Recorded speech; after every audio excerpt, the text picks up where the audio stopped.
The old woman arrived at the gate of Adeyemi Bright Holdings at 6:47 p.m. on a Thursday, in the middle of a rain that had no intention of stopping. She was not carrying an umbrella. She was not carrying a briefcase. She was carrying a small black handbag with a worn leather strap and a plastic bag of mangoes tied at the top with a yellow rubber band. Her dress was the color of deep green water, a simple linen shift she had ironed that morning, already soaked through at the shoulders and pressing flat against her back. She walked slowly, not because she was afraid, but because she was 71 years old and she walked the way a person walks when every step is a decision. The guards at Gate 3 did not move from their shelter. Kwame Asante saw her from Gate 5, 34 meters away, and he put down his thermos. He did not know who she was, but the person inside that handbag had already decided something about him, something she had been carrying all the way from a building 3 blocks east in a folder with his name on it, for longer than he had been working there. Kwame Asante was 29 years old and weighed 68 kilograms on a good week, which this had not been. He had been on his feet for 9.5 hours by the time the rain came. Wearing a dark green uniform he had ironed the night before in the shared bathroom of his 2-room apartment on Akuafo Lane in Tama, using an iron that only worked if you pressed the cord into the plug at a specific angle his landlord had shown him once and never explained again. The uniform was clean. The shoes were polished to the point that the left toe caught the light from the security booth when he walked. He had bought shoe polish the week before, 2.40 CDs, which was 2.40 CDs more than he had planned to spend that week. But he had spent it without apology because he had been wearing this uniform for 11 months, and it still looked like the first day. His mother, Afia Asante, had taught him that. She had taught him with a particular phrase she used every time she caught him about to leave the house with unpolished shoes or an unironed collar. Kwame, the world does not care what you have. The world notices what you do with what you have. She had said it so many times that it had stopped being a lesson and become a reflex. He polished his shoes. He ironed his collar. He arrived 11 minutes early to every shift. Not 10, not 12, 11, because that was how long it took him to walk from the security booth to Gate 5 if he started from the supervisor's station and didn't rush.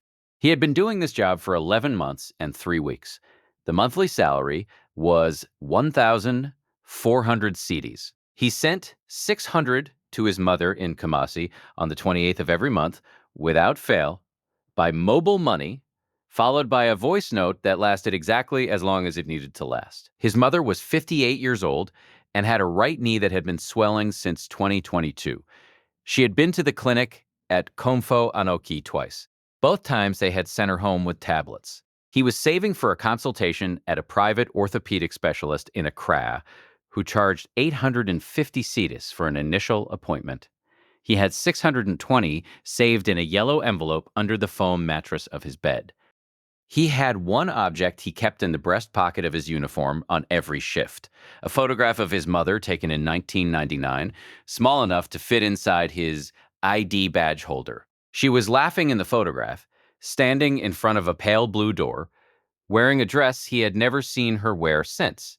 She had slipped the photograph into his hand the morning he left for Accra for the first time. She had done it without speaking, which was how he knew it was the kind of thing that didn't need to be spoken. He was a quiet worker. He did not dispute assignments. He did not complain about the night shifts or the standing or the heat in July when the security booth trapped the afternoon sun until 6 in the evening. He had one habit his supervisor had commented on once, in passing without meaning much by it. When something needed doing that wasn't technically his responsibility, Kwame Asante tended to do it anyway. A visitor who had parked on the wrong side and couldn't find the registration desk. An elderly man who had gotten off the company shuttle at the wrong gate. A woman with her arms full of files who couldn't reach the access button. Kwame Asante was usually already moving before the person knew they needed help. He had been carrying one particular weight since the previous Friday. His mother had called not a voice note, an actual call, which was how he knew it was the kind of thing she hadn't wanted to say in text. The knee was worse. The tablets were finished. The clinic in Kumasi had a 3-month backlog for the public orthopedic referral, and the private consultation was still 850 cedis away. She had said all of this very matter-of-factly, the way she said things she didn't want him to worry about, which was the exact tone that made him worry most. He had 620 in the yellow envelope. He had 6 days until the 28th. He had been running the arithmetic in the back of his mind since Friday, and it kept coming to the same answer, which was that he needed one more month. He had said nothing about this to anyone. The rain that came at 6:31 p.m. that Thursday came from the west, a wall of it moving across the industrial district toward the Tima waterfront, the kind of rain that didn't build gradually. It arrived. The drainage channel along the perimeter wall filled in 9 minutes and began running over the edge of the concrete lip onto the road in a thin brown sheet. The air dropped 4 degrees in the space of 20 minutes and smelled of red laterite dust and something sharper under it, like metal. Gutters that had been dry all afternoon were now carrying water fast enough that debris, a plastic sachet, a piece of cardboard, a single blue flip-flop moved down the road channel with purpose. Street lighting along the access road came on at 6:44 p.m. The light was orange and cast everything below it in a color that was halfway between day and a different kind of day. Kwame stood in the booth with his thermos and watched the road empty. Delivery trucks that had been waiting at the loading bay moved out before the rain intensified. The last 2 company vehicles had come through Gate 5 at 6:28 p.m. He had 4 hours left on his shift. There was nothing to do but stand and watch and wait. It was this habit that made him put down his thermos at 6:47 p.m. on a Thursday and walk out into the rain. Gate 3 was the main entrance. It had an overhead canopy that extended 3 meters from the booth on each side. The 2 guards posted there, Frederick Aka and a man called Baffer, who was new and still learning the access system, were standing under this canopy, arms folded, watching the rain. They had both seen the old woman walking toward the gate. Frederick had made a comment that Kwame couldn't hear from 34 meters away, and before had laughed. The old woman reached Gate 3 at 6:49 p.m. Frederick stepped forward, not to help, to intercept. He did this with a particular posture, both shoulders slightly raised, chin level, that Kwame had seen him use on visitors he had decided to make wait. He said something to the woman. The woman said something back. Frederick shook his head once and pointed toward a smaller side entrance 30 meters further down the wall. The woman looked at where he was pointing. She was still standing in the full rain. Kwame was already walking. He crossed the 34 meters in the kind of stride that was not running but was not walking either, and arrived at Gate 3 as the old woman was turning to find the side entrance. He stopped 2 steps from her. "Ma," he said. She turned. Her face was the face of a woman who had been comfortable in her own features for a long time, broad forehead, eyes that had lines at the corners from years of a specific expression that might have been either humor or scrutiny, and probably both. She was soaked. Her green dress clung to her forearms. The plastic bag of mangoes was still looped over her wrist. "Ma," he said again. "Come." He removed his uniform jacket in one motion and held it above her head. It was not a raincoat. It was not large enough to keep her fully dry, but it was what he had, and he held it at the height her head required without being asked how tall she was, because he had already assessed that. He walked her toward the covered overhang at the side building entrance, keeping pace with her pace, which was deliberate and even. He did not touch her arm. He did not rush her. When they reached the overhang, he lowered the jacket. The woman looked at him. He was soaked through. His uniform shirt was dark with rain across the shoulders and down the back. His polished shoes had water seeping in at the seams. She said, "Your jacket." He folded it over his arm and said, "It was getting in the way of the job." She looked at him a moment longer than people usually look at each other in that kind of exchange. Then she looked away toward the courtyard and said, "What is your name?" "Kwame Asante, Ma, Gate 5. She nodded. She reached into her worn handbag, and he thought she was reaching for her company access card or her identification. But instead, she came out with a small folded cloth. Not a tissue, a proper cotton handkerchief, the kind with a faint embroidered border, and she held it toward him. For his face, he understood, which was still streaming with rain. He said, "I'm fine, Ma." She said, "Take it." He took it.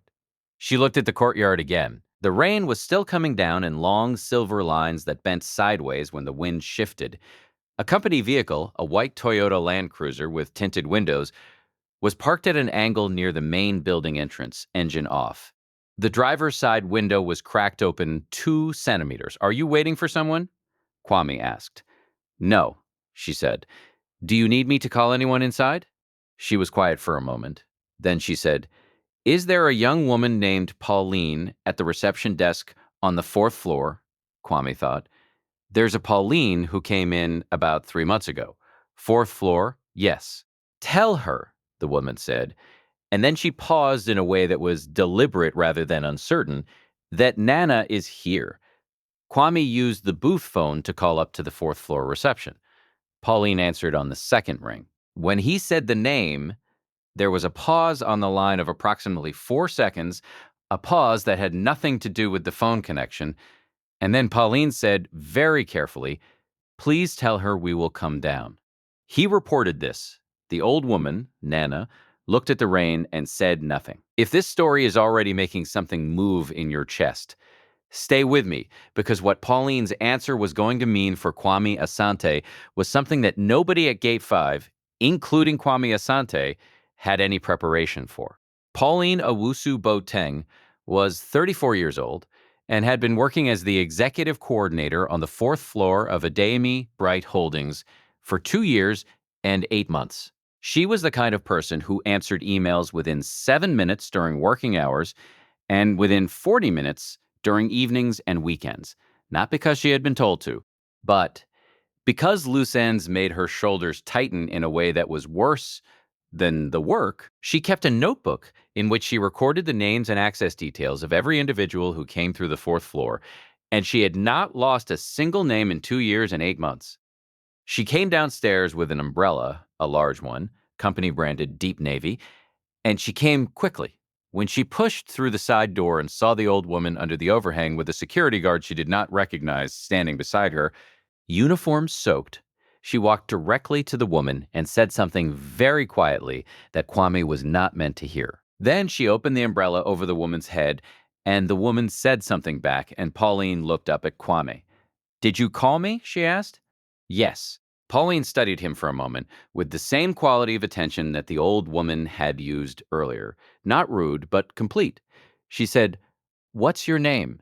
"Kwame Asante, Gate 5. She took a small pen from her jacket pocket and wrote something on the inside cover of the notebook she was carrying. She said, "Thank you, Kwame." Then she walked the old woman inside. He went back to Gate 5 in the rain. The rain did not stop for another 40 minutes. By the time it eased, his uniform was pressed flat against his body, and the photograph in his breast pocket, sealed inside the ID badge holder, was dry, but his hands were not. He stood in the booth and wrung the water from his jacket sleeve in a slow twist over the drainage grate. At 7:19 p.m., his supervisor, Ibo Mensa, called the booth. "Why were you seen at Gate 3 at 1849? Kwame explained. He kept it brief. The old woman, the rain, the walk to the covered entrance. Ibo was quiet for a moment. "You left your assigned post?" "Yes." "For how long?" "8 minutes." Another silence. "Kwame, if something had happened at Gate 5 in those 8 minutes, unauthorized vehicle, security breach, you would be at the center of an incident report." "Yes." "I'm not asking you to argue with me. I'm telling you that I have to write a conduct notation." Kwame said, "I understand. Are you going to tell me it was the right thing to do?" Kwame thought about this. "I'm going to tell you I would do it again." Ibo was quiet for 6 full seconds. Then he said, "Finish your shift," and ended the call. Kwame stood in the booth. The road outside was still running with water. He could see the light at the side entrance where he had walked the old woman, the orange glow still warm above the overhang. His shirt was drying against his chest in sections, some parts still cold, some already beginning to stiffen. He opened the booth drawer and took out the incident logbook to record the deviation himself, because that was procedure and because he had never left a thing out of the logbook when he could have without being caught. He wrote the time, the duration, the reason, the outcome, visitor directed safely to covered entrance and received by fourth floor staff. He dated it, he signed it, then he closed the book and put it back. At 7:54 p.m., Auntie Constance appeared at the side window of the booth with a cup of ginger tea in a paper cup, still steaming, wrapped in a folded sheet of the free newspaper that came to the compound every Thursday. She handed it through the window. "From the woman you helped," Auntie Constance said. He took the cup. She said to say thank you. Constance looked at him the way she sometimes looked at the access road. Not judging, just seeing. "You know who she is?" "No." She held his gaze for a moment. "Drink the tea," she said. "You're cold." At 8:02 p.m., when his shift ended, his supervisor, Ibo Mensa, was waiting at the security station with an expression Kwame had never seen on him before. Not the expression of a problem, but the expression of a man who had just been told something that reordered something in him. "Sit," Ibo said. Kwame sat. "Do you know who you sheltered from the rain at the side entrance tonight?" Kwame said, "Manana?" Ibo looked at him. "She told me her name was Nana." Ebo placed both hands flat on the desk. "Kwame," he said, "that woman is Abina Nana Adeyemi Bright. She founded this company in 1991. She owns it. She's been traveling for 4 months, and she came back tonight without informing anyone, and she walked from the street in the rain because she said she wanted to see the building the way the building actually is, not the building as it performs for her." Kwame sat with this. He did not speak for a moment. Outside, the rain had finally stopped. The night had gone very quiet. "She asked to see the gate access logs from the past 11 months, Ibo said. "She asked for the name of the guard at gate 5. She asked for your service record." Ibo picked up a sheet of paper from the desk and set it back down without looking at it. "And she asked what your monthly salary is." The morning of the following Thursday, Kwame Asante was called to the fourth floor at 9 a.m. He arrived at 8:49 a.m. He had ironed his uniform, he had polished his shoes, he had the photograph of his mother in the breast pocket of his jacket, where it always was. Pauline met him at the elevator and walked him down a corridor he had never been on, past a row of windows that looked out over the courtyard where he had worked for 11 months. And he stopped for a moment and looked at gate 5 from above. It looked small from here, the booth, the road, the distance between it and gate 3. Pauline said, "She's ready." The office was not what he had expected. There was no large desk, no leather chair, no framed awards behind glass. There was a long table with papers arranged in 4 groups. There were 2 chairs on the near side, and on the far side, standing at a window that faced the same courtyard he had just looked down at, was Abina Nana Adeyemi Bright. She was wearing the same green dress, dry now and pressed. She turned when he came in. He said, "Good morning, Ma." She said, "Sit, Kwame." He sat, she sat across from him, and pulled one of the 4 groups of papers toward her and set it in front of him. He looked at it. It was a letter on company letterhead. He read it. His hands were very still on the table. He read it again. The letter offered him a position as Regional Security Operations Supervisor, Central Region, at a monthly salary of 9,200 cedis. It noted that the position included full medical coverage for immediate family members. There was a line near the bottom, 3 sentences below the formal language, that said, "This appointment is made on the basis of demonstrated conduct under unobserved conditions." We are not in the habit of promoting people because they performed well when someone important was watching. We are in the habit of promoting people who perform well when they believe nobody is. He set the letter down carefully. Abena Nana Adeyemi Bright said, "Do you understand what the medical coverage means?" He looked up. "For your mother," she said, "the orthopedic specialist in Accra." His hands stopped being still. He had not told anyone at this company about his mother's knee. He had not mentioned it to Ibo, not to any colleague. He had mentioned it once 3 weeks after he started the job, in a conversation with a woman called Auntie Constance, who ran the small tea stand just inside the side building entrance. the entrance where he had walked the old woman 11 months later. He had mentioned it while buying a cup of ginger tea on a cold morning because Auntie Constance had asked how he was, and he had told her the truth, the way you sometimes tell a stranger the truth, because there is no risk in it. Auntie Constance had been selling tea at that stand for 6 years. Abena Nana Adeyemi Bright made a point once every 2 or 3 months of stopping at the tea stand on her way in or out. She had been doing this since before Constance had the stand, when there was only a woman named Essie with a folding table and a flask. She liked to stop there because the people who stopped there talked the way people talk when they are not being observed. Auntie Constance had a good memory. Kwame realized, with the slow precision of a person assembling something that had always been there in pieces, that the woman sitting across from him had known his name before he told it to her.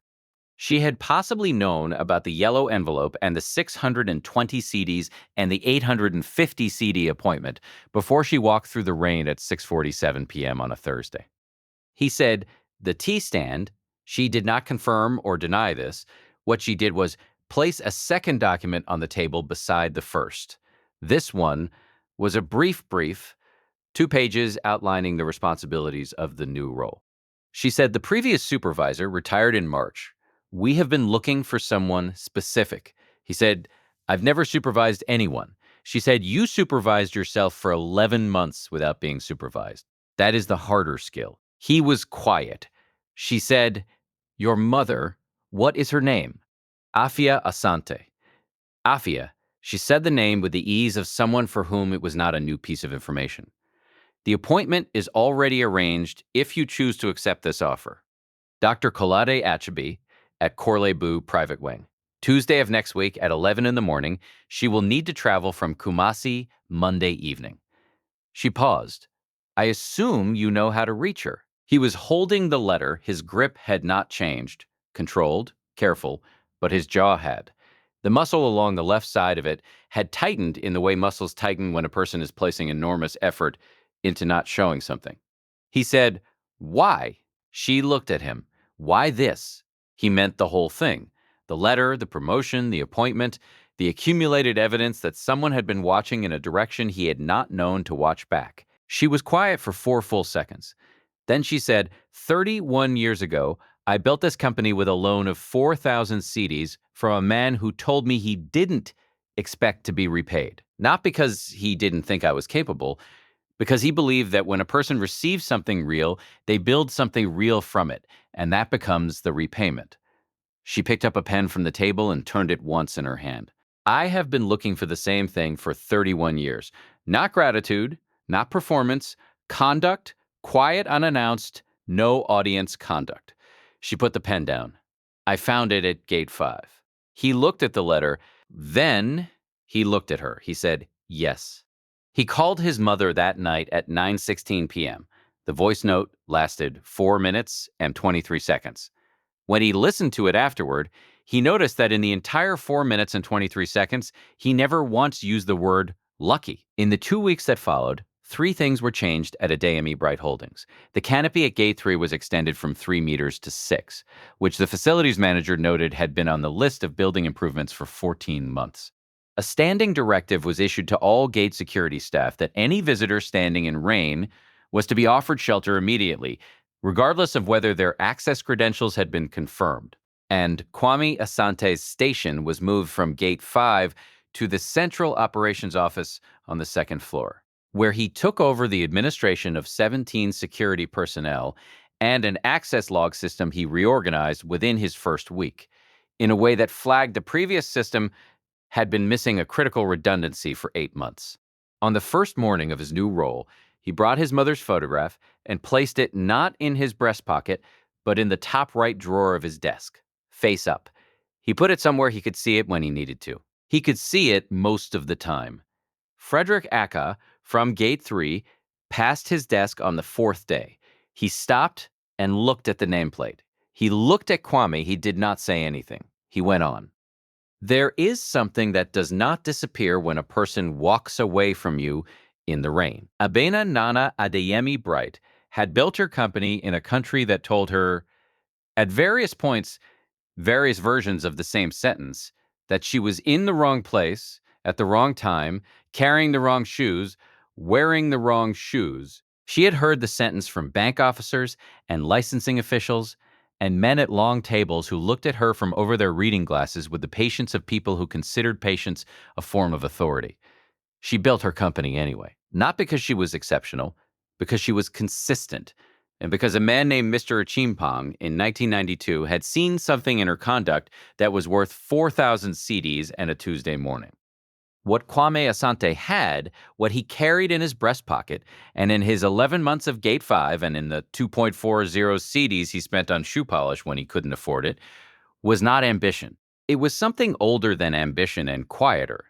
It was the refusal to perform dignity only when it was witnessed. He polished his shoes for an audience of one, which was himself, which was the only audience that keeps its word. You cannot always see the person watching. The world is larger than the portion of it that is looking directly at you. What you do in the portion that isn't looking is the truest version of what you are, and the truest version of what you are has a way in time of being found. He sent 600 CDs to his mother on the 28th of that month, as usual. Then he sent 250 more with a voice note that said, "For the journey Monday. Eat well. Sleep. I'll be at Corley Boo at 10:45. Don't rush the bus." And the night she arrived in Accra and he met her at the station, and she took his arm at the top of the steps, she looked at his face the way she had looked at his face when she placed the photograph in his hand at the door of a house on a morning she had been carrying ever since. And she said, "Your shoes are clean." He said, "Yes, Ma." She said, "Good." If someone passed you every day without recognizing what they were standing beside, and then one day you were in a position to show them quietly, without anger, without announcement, would you do it the way Abina Nana did it? Or is there something in you that would want them to know they were wrong? Leave your answer in the comments. I want to read it. Subscribe for more stories about quiet power, hidden strength, and the people the world overlooks until they change everything. I'll see you in the next one.